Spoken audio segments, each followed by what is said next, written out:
आप लोग जाके आराम से टेस्ट दे सकते हैं और उसमें कोई भी पैसा नहीं, फ्री ऑफ कॉस्ट है और आपको एकदम लगेगा आप एग्ज़ाम में बैठे हैं, वैसा आपको फील होगा। स्वागत है आप सभी का मेरे चैनल पर। मुझसे बहुत सारे प्रश्न पूछे गए थे लास्ट कुछ दिनों से कि दीदी आप बताइए एग्ज़ाम होगा या रिज़ल्ट आएगा। तो देखिए, मैंने आप लोगों को कहा था ना कि कोई भी ऑफिशियल नोटिफिकेशन आएगा मैं ज़रूर बताऊंगी। तो ऑफिशियल नोटिफिकेशन आ चुका है, आप लोगों को पता भी चल चुका होगा, मैंने अपने टेलीग्राम में भी शेयर किया है और आप लोगों को भी पता चल चुका होगा कि डेट शीट जो है वो आ चुकी है कि किस दिन कौन सा एग्ज़ाम है। तो जो एग्ज़ाम कंडक्ट होने वाले थे वो 21 अगस्त से लेकर 4 सितंबर तक होंगे। तो उसके लिए जो किस किस दिन में कौन से सब्जेक्ट होंगे उनका जो नाम है वो आ चुका है, कौन से शिफ्ट में है, क्या है, सारी चीज़ें आ चुकी हैं। तो एग्ज़ाम में जो थोड़ी बहुत चेंजेस हुई हैं वो है कि अब ऑफलाइन की जगह ऑनलाइन एग्ज़ाम होगा, जो आप लोगों को पहले से पता होगा। और साथ ही साथ वो जो 3 क्राइटेरिया में बांटा गया था एग्ज़ाम की, 3 क्राइटेरिया में जो रिजल्ट आने थे वो भी वही सेम है, उसमें कोई चेंजेस नहीं है। यानी कि जो पहला क्राइटेरिया है वो जेआरएफ का है, दूसरा क्राइटेरिया है आप असिस्टेंट प्रोफेसर प्लस पीएचडी में इनरोल हो सकते हैं, तीसरी क्राइटेरिया जो है उसमें आप केवल और केवल पीएचडी में इनरोल हो सकते हैं। तो अब यहाँ पे है कि कोई भी बच्चा पीएचडी से वंचित नहीं रह पाएगा। बस मेन पर्पस यही है कि आपका टाइम वेस्ट नहीं होगा, पीएचडी में इनरोल हो सकते हैं, लेकिन स्कॉलरशिप आपको सिर्फ और सिर्फ जेआरएफ के थ्रू मिलेगा और जो अदर नेशनल स्कॉलरशिप्स है वो सब आपको मिल जाएगा जब आप अप्लाई कीजिएगा। और रही बात हिंदी साहित्य की, तो हिंदी साहित्य की जो एग्ज़ाम है वो 26 अगस्त को है, जो फर्स्ट और सेकेंड शिफ्ट दोनों में है, 2 शिफ्ट में एग्ज़ाम होंगे हिंदी साहित्य के। तो आप लोग अच्छे से प्रिपेयर कर चुके होंगे अब तक, मुझे पूरा उम्मीद है। और अब देखिए बहुत कम टाइम बचा है, मुश्किल से मुश्किल 20 दिन या 22 दिन अराउंड ऐसे बचे हुए हैं। तो आप लोगों से मैं यही कहूँगी कि अब इस चीज़ में मत फंसिए कि एग्ज़ाम होगा, कैंसिल होगा, जो होगा देखा जाएगा, उसके लिए नोटिफिकेशन डाल दिया जाएगा, है ना। यूट्यूब में क्या होता है ना, बहुत सारे भ्रम भी होते हैं, मतलब वो अपने थंबनेल में सही चीज़ दिखा रहे होते हैं, लेकिन हम लोग क्या करते हैं ना कि सही चीज़ों को गलत समझ के उस वीडियो को ओपन करते हैं और फिर वहाँ पे मिस्टेक हो जाता है। तो अब अगर ऐसा कोई नोटिफिकेशन वाला आपको ऐसा कोई वीडियो दिखता है जिसमें ये पूछा जा रहा है कि एग्ज़ाम होगा नहीं होगा, क्वेश्चन मार्क आदि, तो उन वीडियोस से अगर आप लोगों को लगता है देखना चाहिए देखिए, नहीं तो फिर आप लोग थोड़ा दूरी रखिए, क्योंकि देखिए एग्ज़ाम तो होगा। अभी तक लाखों ऐसे वीडियोस बन चुके हैं जिसमें यही है कि एग्ज़ाम होगा नहीं होगा, उनमें से मैं नहीं हूँ, मैंने एक भी ऐसा वीडियो नहीं बनाया। मैं हमेशा यही बोली कि एग्ज़ाम का जो डेट शीट है वो जैसे ही आएगा एनटीए द्वारा जो भी नोटिफिकेशन आएगा मैं आप लोगों तक पहुंचाऊंगी। कमेंट पे भी मैंने ये सारी चीज़ों का रिप्लाई दिया और साथ ही कोई पर्सनली भी मुझसे पूछे तो मैं उनको भी यही जवाब दी हूँ, क्योंकि मैं इस विवाद में नहीं फंसना चाहती। लोगों को भ्रमित करके कोई फ़ायदा नहीं है, मुझे ऐसा लगता है, इसीलिए मैं इस तरीके की वीडियोज़ नहीं बनाती हूँ। मैं जो एक्चुअल जो सच्चाई है, जो चीज़ें ऑफिशियल है वही चीज़ मैं आप लोगों के सामने लाती हूँ, ताकि लोग परेशान ना हो, उनका टाइम वेस्ट ना हो मेरे अकॉर्डिंग। तो क्योंकि मैं भी इन सब चीज़ों में फंसी हूँ ना बहुत बार, तो मुझे भी पता है कि कैसे टाइम वेस्ट होता है, इसीलिए इस तरीके के थंबनेल मैं नहीं यूज़ करती और ना ही मैं लोगों को इस तरीके से आकर्षित करना चाहती हूँ फेक न्यूज़ देके। तो अब मैं यही कहूँगी, ऑफिशियल नोटिफिकेशन आ चुका है कि एग्ज़ाम होगा, आप लोगों को डेट प्लस शिफ्ट पता चल चुका है कि कितने शिफ्टों में और कौन से डेट पे एग्ज़ाम होना है।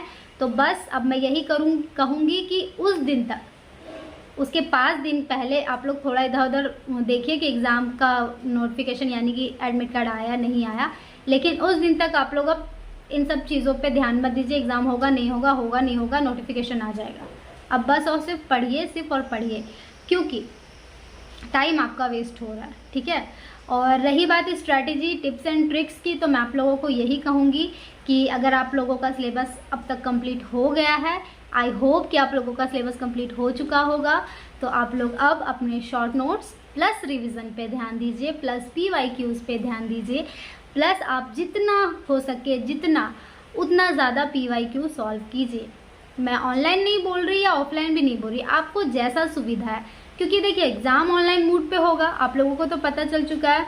तो ये चीज़ ज़रूर ध्यान में रखिए कि आप लोग 1-2 सेट जो है वो कोई भी ऐप डाउनलोड कर लीजिए। मैंने अपने वीडियोस में बताया हुआ है कि कौन से ऐप से मैंने प्रिपेयर किया था, तो वो ऐप भी आप लोग डाउनलोड कर सकते हैं और वहाँ से भी आप लोग अपने सब्जेक्ट प्लस पेपर 1 दोनों ही का जो है वो टेस्ट दे सकते हैं। बहुत अच्छी ऐप है, मुझे पर्सनली बहुत अच्छी लगी, इसीलिए मैं बार बार उस ऐप का जिक्र करती हूँ। आप लोग उस ऐप के बारे में जाके मेरे वीडियोस पे, मेरे शॉर्ट्स पे हर जगह आपको मिल जाएगा, उस पर जाके ज़रूर देख लीजिएगा कि कौन से ऐप की बात कर रही हूँ मैं।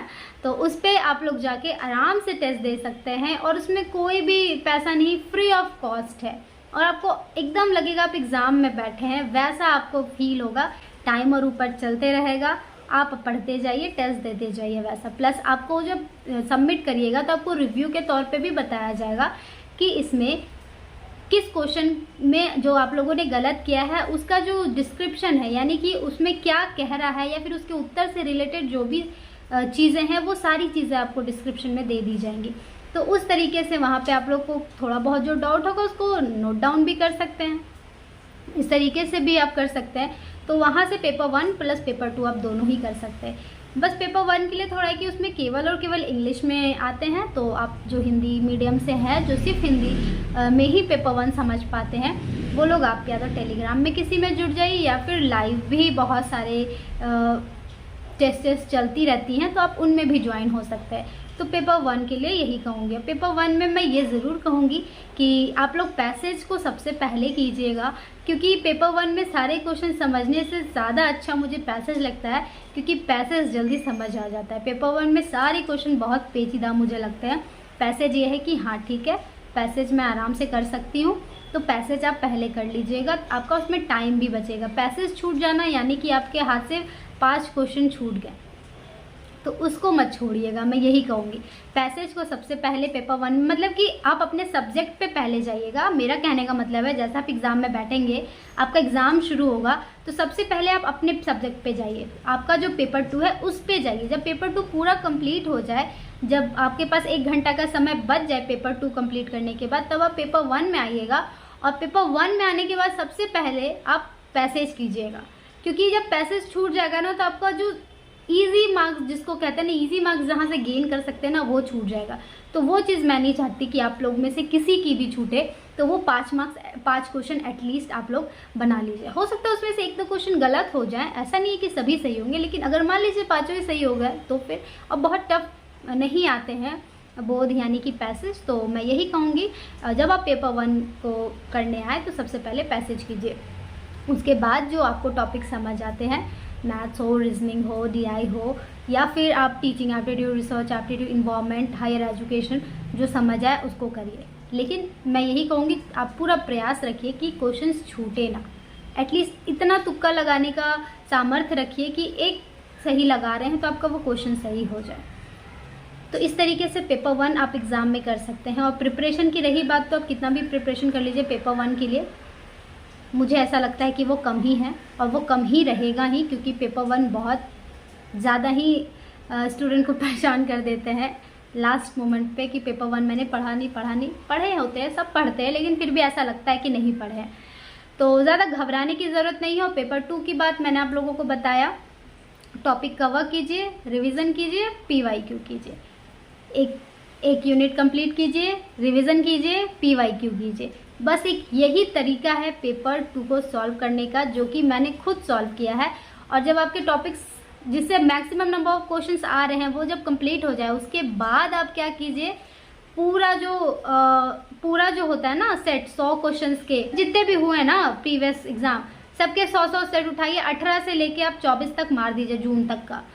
एक दिन में 2 सेट एटलीस्ट मारिए मेरे अकॉर्डिंग। और पेपर 1 हो सकता है तो आप लोग कीजिए। बस यही तरीका होता है लास्ट मोमेंट में प्रैक्टिस करने का। और जो चीज़ें आप लोगों को याद नहीं हो रही है ना अभी भी, उसको स्टिकी नोट में लिखिए, दीवार पे चिपकाइए। स्टिकी नोट पे लिखिए, दीवार पे चिपकाइए, और बार बार उससे आप जब देखिएगा ना तो आपको ऑटोमेटिकली वो चीज़ें आपके दिमाग में चली जाएंगी। आपको उस पर मेहनत करने की भी ज़रूरत नहीं पड़ेगी, ऑटोमेटिक। फिर जब आप एग्ज़ाम में बैठिएगा ना, तो आप जब उस तरीके का क्वेश्चन देखिएगा, अगर मान लीजिए बाई चांस वही क्वेश्चन सेम आपके क्वेश्चन में दिख रहा है एग्ज़ाम में, आपका तुरंत दिमाग वहीं चला जाएगा जहाँ पे आपने स्टिकी नोट चिपकाया है। फिर वो चीज़ आपको याद आ जाएगी और आपका वो क्वेश्चन गलत नहीं होगा। तो इस तरीके से कीजिए। और ये तो बहुत अच्छी न्यूज़ है कि एग्ज़ाम कंडक्ट होने वाला है। दिमाग से, स्टूडेंट्स के दिमाग से ये चीज़ तो निकल जाएगा कि एग्ज़ाम होगा नहीं होगा, लेकिन अभी भी कुछ % लोग ऐसे होंगे जिनको ये डर सताते ही रहेगा कि नहीं एग्ज़ाम कैंसिल हो गया, नहीं एग्ज़ाम कैंसिल हो गया। मत ध्यान दीजिए, मैं यही कहूँगी, मत ध्यान दीजिए। एग्ज़ाम कैंसिल होगा तो नोटिफिकेशन आएगा, रिजल्ट आएगा तो अच्छी बात है। एग्ज़ाम हो, अब एग्ज़ाम के लिए आपको डेट मिल गया है तो एग्ज़ाम के लिए प्रिपेयर कीजिए। अब रिजल्ट आना होगा तो रिजल्ट आएगा तो ठीक है, अच्छी बात है, मैं तो यही कहूँगी। लेकिन अब परेशानी में मत अटके रहिए, या तो आप तैयारी कीजिए या फिर छोड़ दीजिए, रिजल्ट का इंतज़ार कीजिए, यही 2 चीज़ कर सकते। बीच में मत इधर उधर होते होते अपना समय मत बर्बाद कीजिए।